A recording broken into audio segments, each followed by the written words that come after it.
आज दुनिया ये समझती है कि मुसलमान अपाहज हो गया, खत्म हो गया, बांझ हो गया। मैं नहीं समझता हूं ये बात। क्या बात है कि आज दुनिया का मुसलमान एक आदमी न्यूयॉर्क का मेयर बन सकता है, ममदानी लंदन के अंदर मेयर बन सकता है, एक खान हिंदुस्तान के अंदर किसी मुस्लिम यूनिवर्सिटी का कोई आदमी वाइस चांसलर नहीं बन सकता, और अगर बनेगा तो आजम खां की तरह जेल के अंदर जाएगा, इकबाल की तरह औलाद जेल में डाल दी जाएगी। आज देख लीजिए अल-फलाह का क्या हो रहा है, जेल में पड़ा हुआ है, और कितने साल जेल के अंदर गुजरते हैं नहीं जानता कोई आदमी। कौम, गवर्नमेंट मुल्क की आजादी के बाद इस पर लगी हुई है कि मुसलमान को सर नहीं उठाने देना है। आज उसका नतीजा है कि लोग ये कहते हैं कि मुसलमान के अंदर लीडर क्या रहे। क्या कहते हो तुम? मुसलमान कौम कोई बांझ थोड़ी है, अगर नहीं थी तो वहां कैसे बन गए?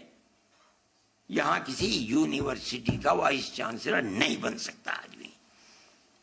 मैं ये कहता हूं अफराद थे, बनाना चाहते थे, बना दिया उन्होंने, खड़ा कर दिया। आज अफराद बनाने वाले लोग नहीं रह गए, हौसले पस्त कर दिए गए।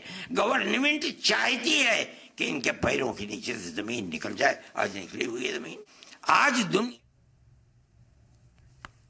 तो आपको लगातार बता रहे हैं कि अल-फलाह यूनिवर्सिटी की हिमायत में आगे आए हैं मौलाना अरशद मदनी। उन्होंने साफ तौर पर कहा कि अल-फलाह का हाल देख लीजिए क्या हो रहा है, जेल में पड़े हैं और कितने साल रहेंगे पता नहीं। उन्होंने साफ तौर पर कहा कि मुल्क में कोई मुसलमान यूनिवर्सिटी का वाइस चांसलर नहीं बन सकता। और सीधे रुख करना चाहेंगे, हमारे साथ मौजूद हैं हमारे साथी सैयद मुबश्शिर। सैयद मुबश्शिर, मौलाना अरशद मदनी ने यहाँ कई अहम बातें कही हैं, उनकी तफसीलात आपसे चाहेंगे। बिल्कुल हिना, देखिए आज जमीयत उलमा हिंद के 100 साला इजहार में मौलाना किफ़ायतुल्लाह के जो बयान थे, जिस तरीके से उनकी तालीम थी, उन सब चीज़ों पर बातचीत होनी थी, जिसमें अरशद मदनी भी मौजूद थे, महमूद मदनी भी मौजूद थे, जमीयत उलमा हिंद दोनों के सदर मौजूद रहे, और कई और डिग्निटीज़, इमरान प्रतापगढ़ी जो कांग्रेस से राज्यसभा सांसद हैं वो भी मौजूद रहे। लेकिन अरशद मदनी का जो बयान सामने आया है उससे कहीं ना कहीं एक तरफ हिंदुस्तान के अंदर कई सारी चीज़ों को, कई सवालों को खड़ा किया है। और साफ तौर पर उन्होंने कहा था कि मैं आपको पूरा कोट उनका अगर मैं सुनाना चाहूँ तो इसमें कहा, जमीयत उलमा मदनी ने देश के अत्यंत संवेदनशील वर्तमान स्थिति और बढ़ती विभाजनकारी जो नीतियां हैं, नफरत फैलाने वाली राजनीति पर बहुत तरीके से रोशनी डाली है। और उन्होंने कहा है कि ये समाजी एकता रक्षा करना और मूल्यों को बनाए रखने के लिए एकता, न्याय, जिम्मेदार नेतृत्व और तत्काल इसकी मतलब बहुत ज़्यादा सख्त ज़रूरत है इस वक्त। आगे कहा कि धर्म के आधार पर लोगों को बांटना देश को कमज़ोर करता है। मौजूदा हालात को देखते हुए हमें कहना पड़ रहा है कुछ सांप्रदायिक ताकतें इस्लाम और मुसलमानों दोनों को निशाना बनाने में तुली हैं, लेकिन शायद उन्हें यहाँ पता नहीं कि इस्लाम का यह दिया कभी बुझने वाला नहीं है। तो जिस तरीके से मौलाना अरशद मदनी का बयान आया उससे लेकर कहीं ना कहीं अब जो है राजनीतिक तौर पर भी कह लीजिए और दूसरे मसाइल पर भी कह दीजिए एक सवाल खड़ा किया जा सकता है। दूसरी तरफ मौलाना अरशद मदनी ने साफ तौर पर कहा कि चाहे वो अल-फलाह यूनिवर्सिटी से जवाद सिद्दीकी की बात हो या फिर आजम खान की बात हो, उन सभी को लेकर कि जितने मुस्लिम लोग हैं वो कभी वाइस चांसलर नहीं बन सकते, या जिस तरीके से अगर उनको बनते हैं तो क्या हालात होते हैं, उनके जेलों में डाला जाता है और कब तक रहेंगे ये कुछ पता नहीं होता। दूसरी तरफ मोहम्मद अली जौहर जो यूनिवर्सिटी जिसके वाइस चांसलर आजम खान हैं, उनके पिछले 3 से 4 साल 5 साल के जब तक के पूरे जो सफ़र रहा है, जिस तरीके से जेल काटी, जमानत हुई, फिर उसके बाद जेल हुई, कई सारे केसेस लगे, तो कहीं ना कहीं ये साफ तौर पर ये कहा जा सकता है कि मौलाना अरशद मदनी ने ये साफ कर दिया कि मुसलमानों को लेकर देश में जो हालात हैं वो बहुत अच्छे नहीं है फिलहाल, है ना।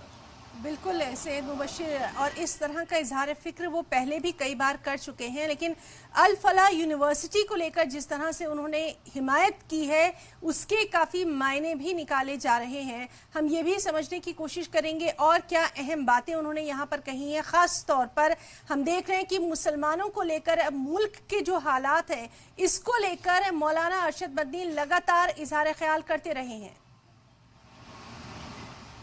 अब बिल्कुल देखिए, कोई पहली बार नहीं है जब मौलाना अरशद मदनी ने इस तरीके का बयान दिया। उन्होंने साफ तौर पर कहा कि चाहे आसाम से लेकर कश्मीर तक के जितने भी मुसलमानों को लेकर जो भी जातियाँ हुई हैं, जिस तरीके से जुल्म है, जिस तरीके से पुलिस ने प्रताड़ित किया है, जिस तरीके से उनको परेशान किया जा रहा है, जो भी हालत है। अल-फलाह की जैसे कि आपने बात की, अल-फलाह को लेकर भी जिस तरीके से खबर निकल कर सामने आ रही थी और काफ़ी तादाद में जो अल-फलाह यूनिवर्सिटी को लेकर जांच एजेंसियों ने खुलासे किए हैं, उन सब पर कहीं ना कहीं तंज कसा है और साफ तौर पर ये इशारा दिया है कि अगर मुसलमान कोई यूनिवर्सिटी है, कोई मुस्लिम यूनिवर्सिटी है, किसी तरीके का कोई इदारा है, तो उसको ख़त्म करने की कोशिश है। दबे लफ्ज़ों में अगर समझा जाए तो ये कहा जा सकता है। लेकिन मैंने जैसे पहले कहा कि पहली बार नहीं है जब मौलाना अरशद मदनी ने इस तरीके का बयान दिया हो या इस तरीके की चीज़ें को खुलकर अपनी बात रखते हैं, कि अपनी राय ज़रूर रखते हैं। जी बिल्कुल सैयद मुबश्शिर, बहुत बहुत शुक्रिया आपका तमाम तर तफसीलात नाज़रीन तक पहुँचाने के लिए।